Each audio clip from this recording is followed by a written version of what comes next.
বাংলাদেশের স্বাধীনতার 50 বছরেরও বেশি হয়ে গেছে, কিন্তু সেই স্বাধীনতার স্বাদ আমরা এখনো পাইনি। কারণ একটাই, রাজনৈতিক শুধু ক্ষমতার জন্য, বাংলাদেশের জনগণের জন্য নয়, দেশের জন্য নয়।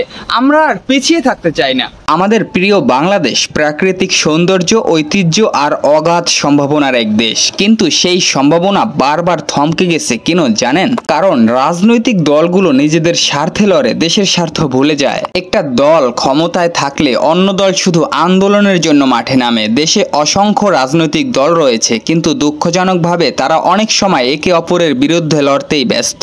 পারস্পরিক দোষারোপ, আন্দোলন, হরতাল, মারামারি, চাঁদাবাজি এসব যেন রাজনৈতিক সংস্কৃতির স্থায়ী অংশ হয়ে দাঁড়িয়েছে। এই দলগুলো যদি নিজেদের ভিন্ন মতকে সম্মান করত, মতপার্থক্য দূরে রেখে দেশের মানুষের কল্যাণে একসাথে কাজ করত, তাহলে বাংলাদেশ অনেক দূরে এগিয়ে যেতে পারত।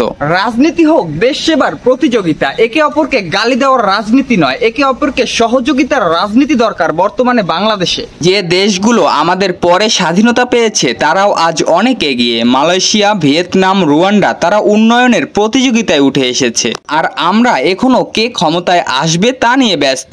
রাজনীতি মানে হওয়া উচিত দেশ সেবার প্রতিযোগিতা। যদি সব রাজনৈতিক দল মিলে দেশের অর্থনীতি, শিক্ষা, স্বাস্থ্য, কর্মসংস্থান ইত্যাদি মূল ইস্যুতে একসাথে কাজ করত, তবে উন্নয়ন হতো অনেক বেশি টেকসই। শিক্ষা ব্যবস্থার দুরবস্থা, হাসপাতালের জরাজীর্ণ অবস্থা, কর্মসংস্থানের অভাব, এগুলো যদি রাজনৈতিক দলগুলো একসাথে বসে সমাধান করত, তবে আমরা উন্নয়নশীল না, উন্নত দেশের কাতারে থাকতাম। আজ আমি শুধু একজন মানুষ হয়ে অনুরোধ করছি, দলীয় স্বার্থে না, দেশের স্বার্থে ভাবুন। আসুন আমরা সবাই একসাথে বলি, আমরা উন্নয়ন চাই, যুদ্ধ না। আমরা সাধারণ জনগণও চাই একতা, শান্তি আর উন্নয়ন। রাজনৈতিক দলগুলোকে অনুরোধ করে বলছি, একটু ভিন্নভাবে ভাবুন, একটু দেশকে ভালোবাসুন। দলীয় স্বার্থের ঊর্ধ্বে উঠে দেশের স্বার্থে কাজ করুন। এই দেশটা আমাদের, দলীয় রাজনীতির চেয়ে বড় আমাদের ভবিষ্যৎ। যদি একসাথে কাজ করি, এই দেশ হবে সত্যিকারের সোনার বাংলাদেশ। রাজনীতি করো দেশের জন্য, রেশারেশির জন্য নয়, উন্নয়নের জন্য। সবাই হাতে হাত মিলাও, কারণ এই দেশটা আমাদের সবার, আমাদের প্রিয় মাতৃভূমি।